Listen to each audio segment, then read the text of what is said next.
Bienvenidas y bienvenidos a una emisión más de Aprende en Casa. Esta sesión está dedicada a las alumnas y los alumnos de segundo grado de secundaria, específicamente a la asignatura de Historia.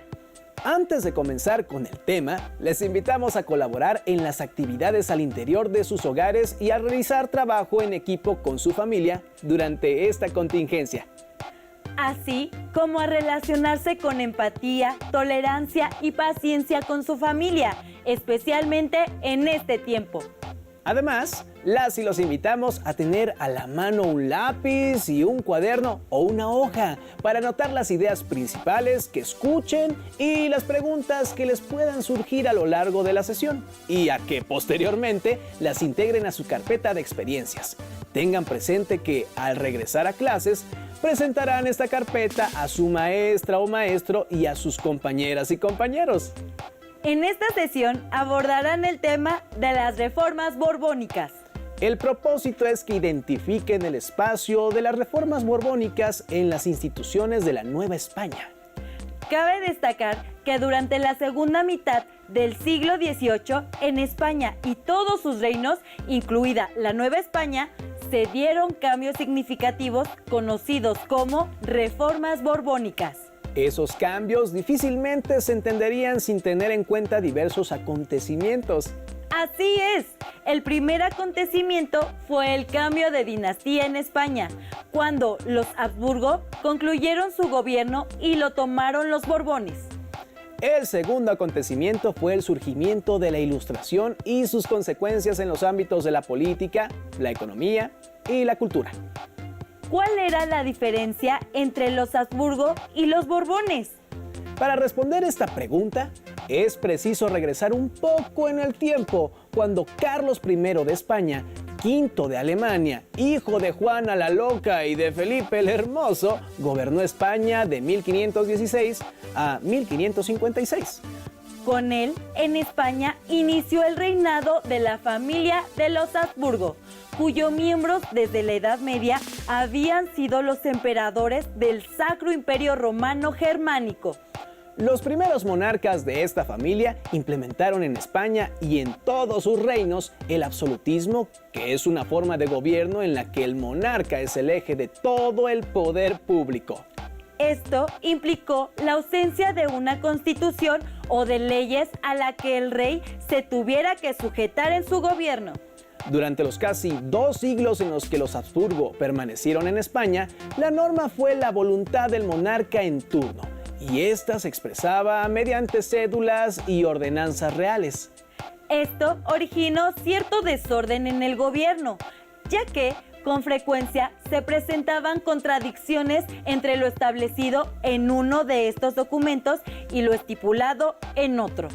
En noviembre de 1700 murió Carlos II, el hechizado, quien era llamado así porque, según diversas fuentes históricas, este monarca tenía una salud precaria, corta inteligencia y esterilidad que se le adjudicaban a la hechicería. Debido a que el rey Carlos II no tuvo hijos, el trono español se quedó sin príncipe heredero y, según su propio testamento, debía ocuparlo Felipe de Anjou, nieto del rey Luis XIV de Francia, quien con el nombre de Felipe V ascendió al trono de España en el mismo mes de noviembre del año de 1700. La llegada de Felipe V al trono español significó el fin de la dinastía de los Habsburgo y la llegada de la Casa de los Borbón. Este acontecimiento también representó una serie de cambios, puesto que puso en práctica acciones nunca antes realizadas en la corona española, ya que Francia se caracterizaba por tener una mayor apertura que aquella que España había mostrado durante el reinado de los Habsburgo. Para saber un poco más sobre este tema, los y las invitamos a ver el siguiente video. Iniciaba el siglo XVIII cuando en España murió sin descendencia Carlos II, convirtiéndose así en el último rey de la casa de los Habsburgo. Cuando era pequeño, sus padres, los miembros de la corte y el pueblo pensaban que no sobreviviría debido a su precaria salud. Sin embargo, contra todos los pronósticos, vivió para ser coronado rey de España. El hechizado, como era conocido en España, no pudo procrear hijos para asegurar un heredero de la corona. Tras su muerte, ascendió al trono Felipe V de la Casa de Borbón, sobrino de Carlos II y del monarca francés Luis XIV. Los españoles, temerosos de que el nuevo monarca se aliara con Francia, Inglaterra, Holanda y algunos españoles, iniciaron un conflicto armado conocido como la Guerra de Sucesión, con el fin de imponer a otro rey. Finalmente, después de varios años de enfrentamientos, Felipe V fue reconocido como el rey de España y la corona quedó en manos de los Borbones. Las reformas borbónicas es un conjunto de medidas que tomó la corona española que empiezan a implementarse a partir de la década de 1760. A partir de ese momento la corona asume el control o intenta asumir el control de sus territorios, de sus posiciones americanas y modifica la estructura política, económica y social de la Nueva España. Esta serie de medidas tenían como objetivo fundamental recuperar el control político de la capital española y al mismo tiempo de la Nueva España. Por otra parte, buscaban obtener el mayor beneficio posible a través de la recolección de una mayor cantidad de impuestos.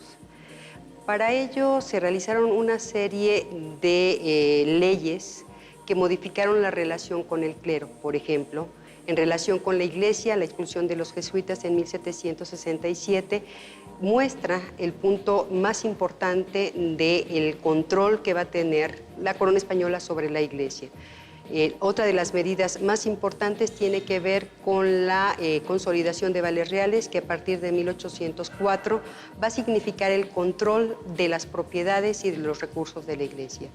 Finalmente, en la parte económica, va a suponer la imposición de una gran cantidad de impuestos con la finalidad de llevar más plata a España y así equilibrar la balanza de pagos, porque la corona española tenía que hacer frente a una serie de compromisos, entre ellos un conjunto de guerras con Francia y con Inglaterra. Finalmente, va a significar el desplazamiento de los criollos de los puestos de poder, y esto va a conducir en la primera década del siglo XIX a un enfrentamiento y a una crisis política. Posiblemente las transformaciones más significativas ocurrieron durante la segunda mitad del siglo XVIII, cuando la Ilustración se expandió por Francia, Alemania, Inglaterra y España. Las ideas ilustradas repercutieron en todos los ámbitos de la vida y sus efectos fueron sumamente importantes. Esta poderosa corriente llegó a ser distintiva del siglo XVIII y este periodo fue conocido como el siglo de las luces, porque se trató de un conjunto de tendencias intelectuales, políticas y sociales, caracterizadas por su optimismo en el poder de la razón. Nada debía escapar a esa conciencia crítica fundada en la razón y por ello la Ilustración no se quedó en el ámbito de la reflexión filosófica, sino que se incluyó en la política, la sociedad e incluso con la religión. Respecto a la política, la Ilustración dio origen al despotismo ilustrado. En las clases dirigentes surgió un ánimo ilustrado y racional que trajo reformas que buscaron la modernización de la economía, siempre bajo la mirada paternalista y autoritaria del rey. La consideración hacia el pueblo se hizo patente, pero nunca permitió que éste interviniera en los asuntos públicos. Fue así que se acuñó la frase "todo para el pueblo, pero sin el pueblo". ¿Cómo fue que las reformas borbónicas se aplicaron en la Nueva España? Para ahondar en este tema, acompáñenos a ver el siguiente video. A mediados del siglo XVIII, el funcionario real José de Gálvez, visitador de la Nueva España, influido por todas las ideas ilustradas como parte del proceso de control del Estado, llamado despotismo ilustrado, va a viajar a la Nueva España a poner en práctica toda esta serie de medidas que van a conducir a que la metrópoli recupere el control sobre su territorio en términos políticos, económicos y sociales. Parte de este esfuerzo va a estar vinculado con la presencia de un ejército que va a desembarcar justamente en la década de los 60 para poder controlar a la población. A finales del siglo XVIII, el Imperio Español tenía posesiones en varios continentes. Sus dominios americanos se extendían desde Nueva España hasta el Virreinato del Río de la Plata, ocupando varias islas del Caribe. En Asia, la corona poseía el archipiélago de las Filipinas. Durante todo el siglo XVII, la dinastía de los Austria dejaron o permitieron que en las colonias se desarrollaran intereses particulares. No permitían que la corona recibiera los suficientes beneficios de su posesión, en este caso de la joya más preciada que era la Nueva España. Con la llegada de los Borbones al poder, lo que se intenta es controlar a estos particulares, a estas corporaciones, con la finalidad de imponer la autoridad real por encima de estos cuerpos que habían establecido sus redes y vínculos en la Nueva España. Recuperar el poder significaba, de otra manera, limitar el poder de las corporaciones en la Nueva España, iglesia, comerciantes, pero también de las comunidades indígenas. Y esta búsqueda de control significó llevar nuevos funcionarios, hombres nuevos que condujeron a la metrópoli a la era del poder real y efectivo, y a que la Nueva España, que era un reino más de la corona española, alcanzara el estatus colonial prácticamente al ser sometida a funcionarios españoles. En ese sentido, las reformas borbónicas en términos políticos significaron la sujeción real de los territorios americanos de la Nueva España mediante el establecimiento de un control territorial con autoridades locales, que fueron los intendentes o gobernadores, que limitaron el poder del virrey. En la parte económica significó establecer funcionarios que iban a ser los encargados de la recolección de los tributos, y esto permitía a su vez el establecimiento de un sistema moderno de recaudación de impuestos, a la vez que se crearon nuevos impuestos. Por ejemplo, el del naipe, la sal, que eran insumos, por ejemplo, la sal y la pólvora fundamentales para la explotación de la plata. La recaudación por vía concepto de alcabalas, que es un impuesto a la circulación de mercancías, permitió que la corona, a finales del siglo XVIII, obtuviera una cantidad impresionante de recursos que se extrajeron de la Nueva España gracias a un sistema eficiente en términos de la política tributaria y también de la política de gobierno. La implementación de las reformas borbónicas provocó el descontento de varios sectores de la sociedad novohispana, entre ellos el de los comerciantes. Las leyes sobre libertad de comercio terminaron con el monopolio de 200 años del Consulado de Comerciantes de la Ciudad de México y sus socios de Sevilla y Cádiz. Otro golpe a este organismo fue la supresión del sistema de flotas, barcos que viajaban en grupo hacia la metrópoli. Con las reformas borbónicas, embarcaciones en solitario podían realizar el trayecto desde cualquier puerto. Como consecuencia, surgieron consulados regionales como el de Veracruz, que comenzaron a rivalizar con el consulado de la Ciudad de México. Aunque el conjunto de reformas impactaron a la sociedad novohispana a lo largo de 3 décadas, hubo entre ellas algunas que fueron más importantes. Una de ellas fue en 1767, cuando la corona decide sacar a la orden jesuita, que es la más importante de los territorios del Imperio Español.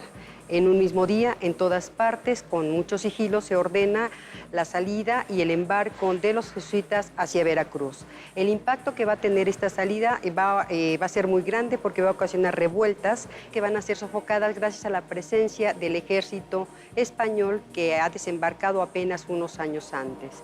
Enseguida podríamos hablar de otra de las medidas, la división del territorio en intendencias. ¿Por qué? Porque esta división, esta organización, al mismo tiempo que tenía como objeto el control político del territorio, va a provocar que se enraicen los intereses locales y va a ser el origen de, más tarde, los estados que se van a crear a partir de la independencia. Y finalmente, la consolidación de vales reales en 1804, que es, digamos, la gota que derrama el vaso de agua finalmente, porque significa que se obtienen cada vez más recursos de una colonia que ha sido atacada constantemente con una serie de reformas, pero también que ha visto mermados sus ingresos económicos con un conjunto de impuestos muy amplio y muy importante. A la vez que hubo reformas de carácter político y económico, hubo una serie de reformas de tipo social. Por ejemplo, las leyes de vagos de 1745 van a tener más fuerza con la intención de que la gente se dedique a trabajar. Entonces, la persecución hacia actividades que se consideran poco deseables son consideradas actitudes y condiciones de vagancia que por supuesto van a tener un castigo y la pena va a ser la cárcel, la obra pública.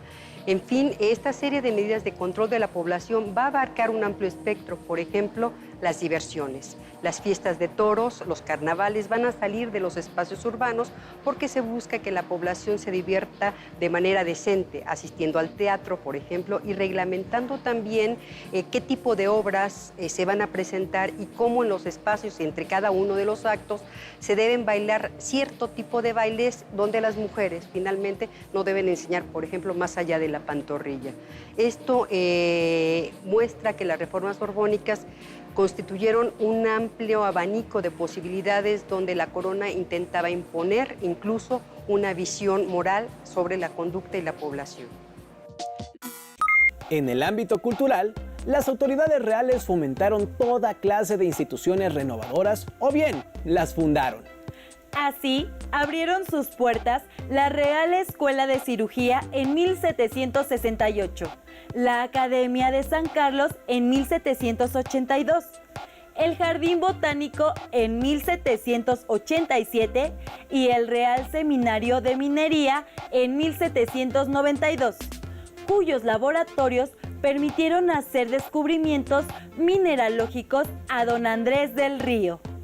El periodismo empezó a hacer intentos desde 1722, pero solamente la Gaceta de México logró aparecer ininterrumpidamente de 1784 a 1805 y fue sustituida después por el Diario de México, el cual divulgó noticias e ideas. La Ilustración entró en buena parte con el apoyo económico de la corona española, lo que implicó que las ideas que tenían implicaciones políticas fueran censuradas. Sin embargo, estas ideas se diseminaron de todas formas. Las noticias políticas fueron leídas por clérigos y funcionarios. La vigilancia de la Inquisición quedó burlada y el orgullo criollo subrayó el amor por lo propio, con un interés por la antigüedad indígena o la historia colonial. Todas las obras exaltaron orgullo por su suelo, por la Nueva España y por su gente. Por ejemplo, el sacerdote jesuita Francisco Javier Clavijero consideró a los indígenas tan capaces como los europeos y desmintió las ridículas teorías ilustradas sobre la naturaleza americana. ¿De qué otras maneras impactaron las reformas borbónicas en la Nueva España?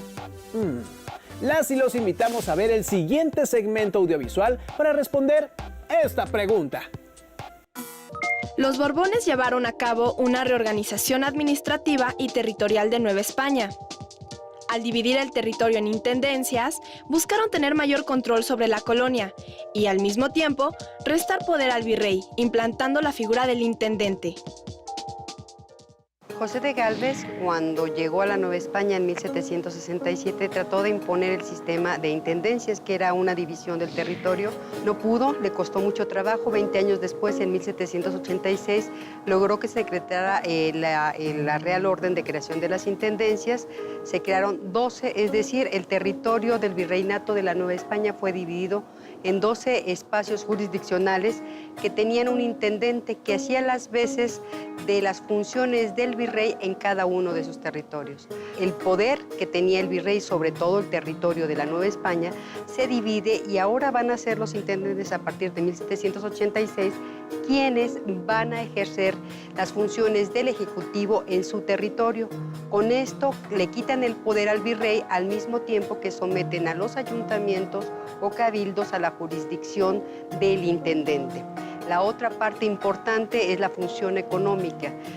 Se crean cajas reales especiales para la recolección de los impuestos y de esta manera el virrey pierde el control político que ejercía sobre todo el territorio y también pierde el control del poder económico en la medida en la que va a haber funcionarios locales encargados de la recolección de impuestos.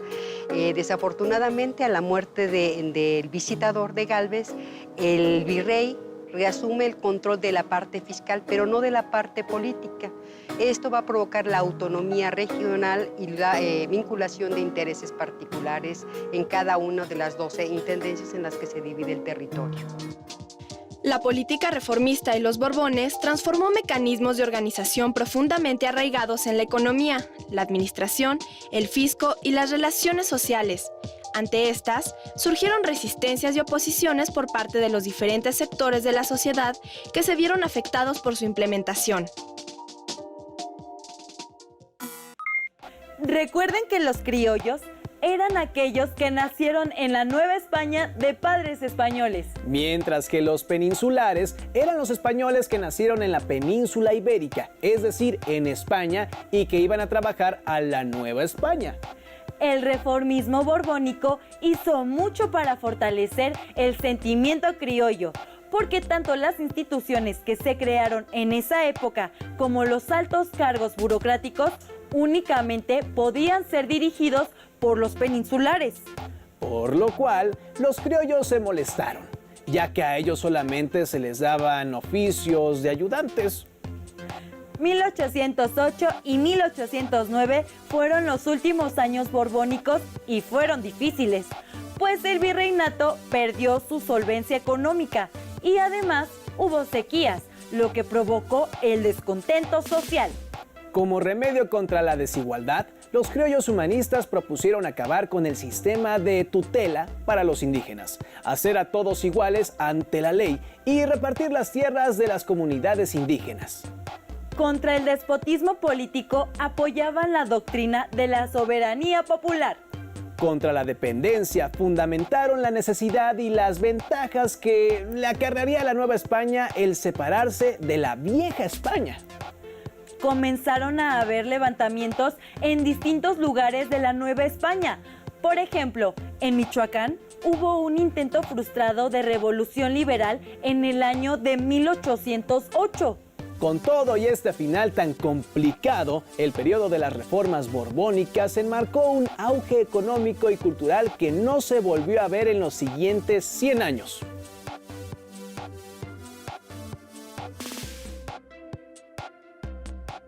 Ahora realicen la siguiente actividad. Copien los cuadros que aparecen en pantalla.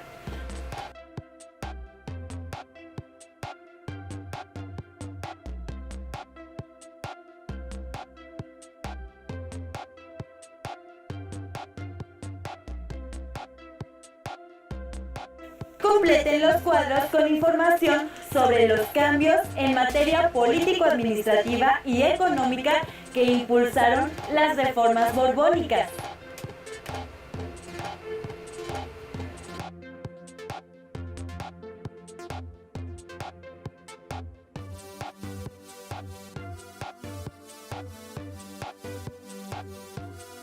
Y finalmente, integren su documento y sus notas a su carpeta de experiencias.